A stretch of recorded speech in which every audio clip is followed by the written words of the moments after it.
ये एक बहुत दुखद विषय है कि इतनी युवा बेटी हरियाणा की और होनहार बेटी, मतलब अच्छा पढ़ती थी, समझदार थी। जो मैंने परिवार से बात की वो भी बताते हैं कि बड़ी सिंपल थी और उसका पढ़ाई की तरफ झुकाव था।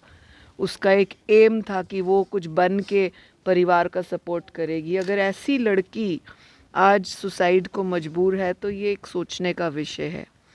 यहाँ पर विज़िट करने से मुझे दो विषय सामने आए। सबसे पहले मैंने कॉलेज में विज़िट किया, प्रिंसिपल से बात की, बच्चों से बात की। प्रिंसिपल की बातें मुझे थोड़ी कॉन्फ्लिक्ट की लगी, या तो वो जानकारियाँ नहीं रखती है एजुकेशन के हिसाब से, या फिर वो बातों को घुमाना चाहती थी या प्रेशराइज थी। ये अभी हमें देखना होगा।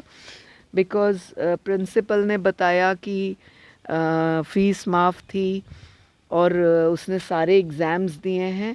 बट ये जो पेपर्स मुझे दिए गए, इसमें एक एग्ज़ाम उसको नहीं दिया गया था। और लास्ट कॉल जो है उसको प्रिंसिपल का आया था डेथ से पहले, कि तुमने फ़ीस नहीं जमा करी। और जब वो लड़की उदासी में घर भी आई कॉलेज से, जब उसे एग्ज़ाम में बैठने नहीं दिया, तो उसने अपनी दादी को भी बताया। जब दादी ने पूछा एग्ज़ाम हो गया तेरा, जल्दी आ गई, तो दादी को भी बताया कि बैठने को नहीं दिया एग्ज़ाम में, और वो अंदर कमरे में चली गई। उसकी डेथ के बाद जो फ़ोन्स का रिकॉर्ड निकल रहा है, उसमें राहुल चौधरी नाम के लड़के की लास्ट कॉल है। और लड़की एक डायरी लिखती थी, उस डायरी को भी हमें खंगालना ज़रूरी है कि आज के ज़माने में बहुत कम बच्चे डायरी लिखते हैं। और जो डायरी लिखता है, मतलब वो बहुत गहराई से जीवन को जीता है। उसने अपनी डायरी में लास्ट में क्या लिखा, ये भी हमने पुलिस को कहा है कि छानबीन करे। लास्ट फ़ोन परिवार के मुताबिक राहुल चौधरी का आया, क्योंकि लॉक लगा हुआ है फ़ोन पे और डिटेल्स देखी नहीं जा पा रही अभी। फ़ोन्स को खुलवा कर और पूरा देखा जाए, चैट्स को पूरा निकाला जाए, कम से कम 1 साल की चैट्स को निकाला जाए, तब आइडिया लगेगा कि ये राहुल से इसका मिलना जुलना कब से है और किस तरह का है।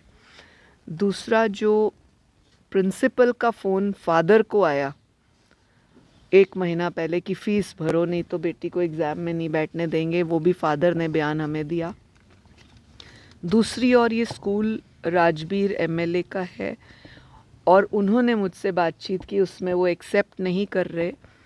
वो क्लियरली बोल रहे हैं, ऑन रिकॉर्ड आप लोगों के पास है, कि फ़ीस का कोई मामला नहीं है। राहुल और फ़ीस दो अलग अलग विषय हैं। राहुल का स्कूल से कोई लेना देना, कॉलेज से नहीं है। लेकिन राहुल उनके साले का बेटा है, सगे साले का, और उनका सगा साला ट्रांसपोर्ट देखता है कॉलेज का। तो ये लिंक कहीं ना कहीं बनता है। विधायक का ये भी कहना है कि राहुल आज तक कभी कॉलेज नहीं आया। इसके लिए हमने डीएसपी को कहा है कि वो फुटेज चेक करे एटलीस्ट 6 मंथ्स की, या जितनी भी लेटेस्ट कर सकते हैं। अगर वो दिखता है तो उसके हिसाब से कार्रवाई बनती है। और ऐसा कभी नहीं हो सकता कि जिस फादर के पास ट्रांसपोर्ट का काम हो किसी कॉलेज का, उसका बेटा, युवा बेटा, कभी बिजनेस में इंटरवेन नहीं करता हो, ना आता हो। ये भी एक शक की सुई जाती है। दूसरी बात, जो प्रिंसिपल को मैंने पूछा कि आपके पास आईसी कमेटी है तो मुझे रजिस्टर दिखाइए, प्रिंसिपल को आईसी कमेटी की ही नॉलेज नहीं थी। और जब हमने पूछा, ये भी मीडिया के सामने था, रिकॉर्ड में है, जब हमने आईसी कमेटी की बात की तो उन्होंने कहा रजिस्टर विधायक जी लेकर चले गए। अलग से विधायक जी से पूछा तो विधायक जी को आईसी कमेटी नहीं पता थी। विधायक जी ने कहा कि शायद विधायक सोशल लेवल के हैं तो उनको शायद इस तरह की बात ना पता हो, इसको मैं मान सकती हूँ। लेकिन प्रिंसिपल और विधायक की दोनों की बातों में कॉन्फ्लिक्ट है, तो ये सारी चीज़ों को देखना ज़रूरी है।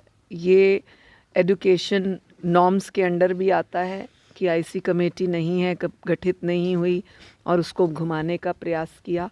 दूसरा, फ़ीस का जो मामला है, 55 बेटियां इस कॉलेज में एससी कोटा की हैं। फर्स्ट ईयर और सेकंड ईयर का ऑन रिकॉर्ड मुझे बच्चियों ने बताया कि हमने फ़ीस भरी है 11,000, जबकि एससी कोटा माफ़ होता है। तो ये अपने आप में एक विषय है कि एक और इलेक्शन के दौरान प्रिंसिपल और विधायक जी ये बोल रहे हैं कि हम बच्चियों से फ़ीस ही नहीं लेते, और जब तक मैं जीवित हूँ नहीं लूँगा। बाद में लेंगे नहीं लेंगे अलग विषय है, पर एससी कोटा में उन्होंने जो भी रिबेट्स होती हैं, जो भी एजुकेशन के अंडर नॉर्म्स आते हैं, वो उन्होंने फुलफ़िल नहीं किए। इसको एससी के चेयरपर्सन ने भी पूछा हमारे सामने ही।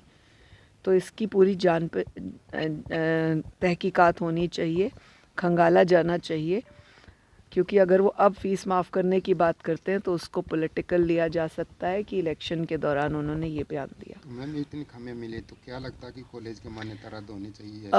अभी एज वुमेन कमीशन जो 2-3 पॉइंट्स हमारे अंडर पड़ते हैं उनकी मैं पूरी तह तक जानकारी लेना चाहती हूँ, जिसके लिए मुझे डीएसपी को समय देना पड़ेगा कि वो मुझे उस डाटा को दें जो उनकी चैट का था, जो फ़ोन कॉल्स का था, फादर की फ़ोन और प्रिंसिपल का नंबर आया है कि नहीं आया वो लें। प्रिंसिपल ने फादर से क्या बात की उसका वर्जन लिया जाना चाहिए, क्योंकि फादर कहते हैं फ़ीस की बात की। फादर एक मज़दूर हैं, छोटा सा कॉन्ट्रैक्टर है जिसका लगभग 1-1.5 साल से काम नहीं चल रहा, ऐसा मुझे बताया गया। परिवार ने भी ये बात को बताया है कि काम कम था इसलिए 1 वर्ष की फ़ीस नहीं दी। 2023 की जो रसीद है वो लास्ट रसीद है। 2023 से 24 तक जो फ़ीस नहीं भरी उसके लिए उसे पॉइंट आउट किया गया था, जिस वजह से वो लड़की परेशान हुई।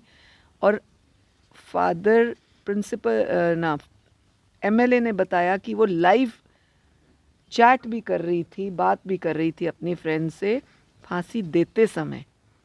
इस चीज़ को भी पूरी डिटेल से निकाला जाना चाहिए कि वो लास्ट मोमेंट पर भी किस परिस्थिति में किससे चैट कर रही थी और क्या बोला। ये निकलना बहुत ज़रूरी है। यहाँ से स्पष्ट होगा कि उसने अपनी ज़िंदगी ख़त्म फ़ीस की वजह से की या राहुल की वजह से। महिला आयोग के अंतर्गत ये दोनों विषय आते हैं। डिटेल पूरी आ जाने के बाद फैसला लेंगे। तो क्या लगता है मैम विधायक का भी इसमें कोई रोल हो सकता है, क्योंकि यहाँ पर राजनीति भी देखिए, हो रही है, विधायक मालिक है कॉलेज का, ये रोल तो है।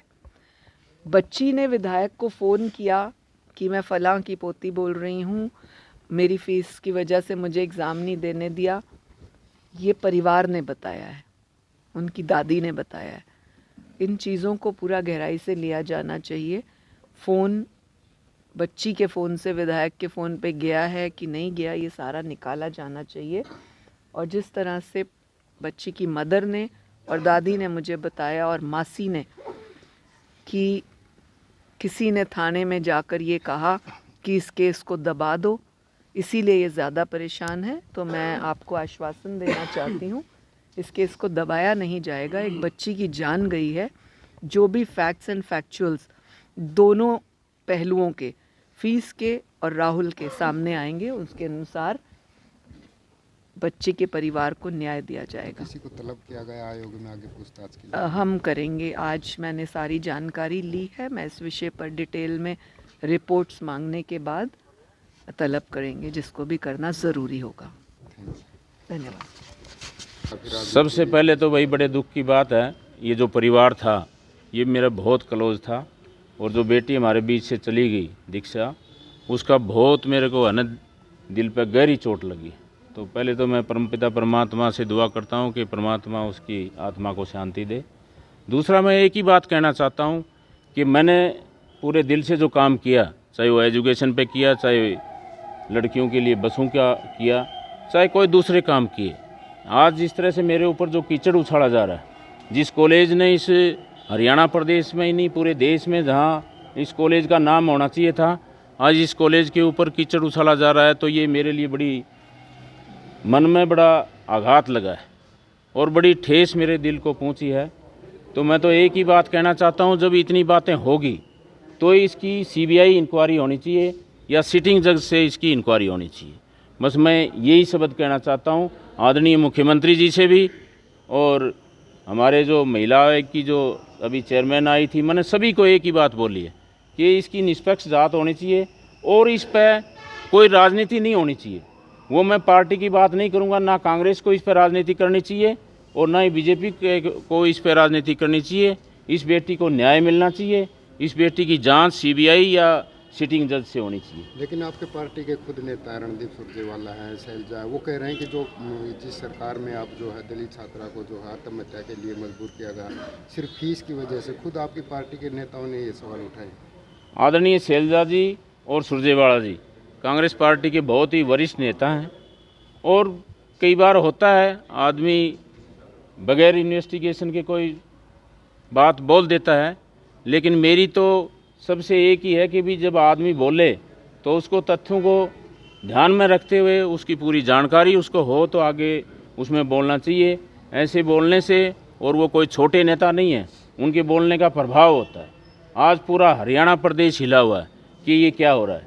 एक दलित बेटी के साथ, वो हमारे परिवार की बेटी थी, तो इस तरह का जब मामला होता है तो ये बहुत बड़ी बात है। परिवार से मिले हैं आप? परिवार से मिला। गिरफ्तारियां हो चुकी है इसके अंदर, फीस से जोड़ा जा रहा मामला, फीस का क्या मामला है? फीस का तो कोई मामला ही नहीं है इसमें। उस बेटी ने 2 महीने पहले, वो 2022 से इस कॉलेज में पढ़ रही है, यानी कि 2 महीने तक पहले तक उसका कोई मामला नहीं था, और आज सिर्फ 2 की आस्था और मेरे प्रति जो लगाव उसका देखोगे आप तो आप कह नहीं सकते एक बाप का और बेटी का रिश्ता था। लेकिन उस पीड़ित का बाप तो कह रहा है कि मैंने विधायक जी से ही बात की थी, फीस माफ़ करते हैं, मेरी बेटी को परेशान किया जा रहा है, कोई समाधान नहीं किया विधायक जी ने। समाधान नहीं किया, उस रजिस्टर में आज भी दर्ज है। यानी कि 8/9/2022 को उस बेटी ने एडमिशन लिया और उसके बाद एक बार 11,000 रुपये दिए, और उसके बाद रजिस्टर में लिख दिया गया था कि मेरे द्वारा उसका सारा जितना आगे की पढ़ाई है वो माफ़ कर देगी। तो फीस का तो इसमें कोई मतलब बनता ही नहीं है। तो विधायक जी जो आरोप लगे, मुख्य आरोपी हैं राहुल और हनुमान, आपके साले और साले के बेटे हैं। ये कॉलेज से राहुल और उस लड़की का जो बात है, ये कॉलेज से बाहर की बात है।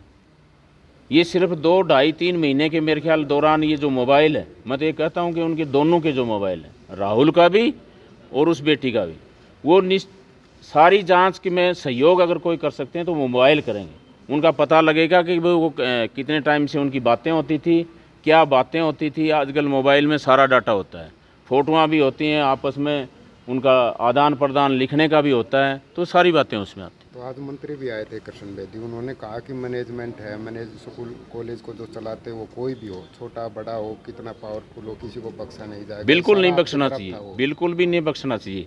ये इशारा है ना, ये कॉलेज का नाम नहीं है, ये तो सिर्फ टारगेट है तो राजवीर फरटिया है। लेकिन ये जनता जनार्दन सब जानता है कि दोषी कौन है। तो विधायक जी, कहीं अगर आपका नाम आता, आपको कोई आयोग बुलाता है या कोई कमेटी बुलाती है, जांच में सहयोग आप करेंगे? देखिए ना, मान लो ये मैं 3 दिन से यहाँ लुहारू में बैठा हूँ, मैं सोच रहा हूँ कि मेरे को कोई नहीं बुला रहा, आज बुलाया, बड़ी मैं तो ये बहुत अच्छी बात मानता हूँ। एसपी साहब भी थे, डीसी साहब भी थे, और महिला आयोग की हमारी चेयरमैन भी थी। बड़ा खुल के बोलने का मेरे को भी मौका मिला। कई दिन से मैं भी अंदर एक भावना थी, आज वो भी मैंने सब लोगों के सामने बताई है, और ये मीडिया के सारे साथी हैं, ये पूरे देश में जाएगी, पता भी लगेगा।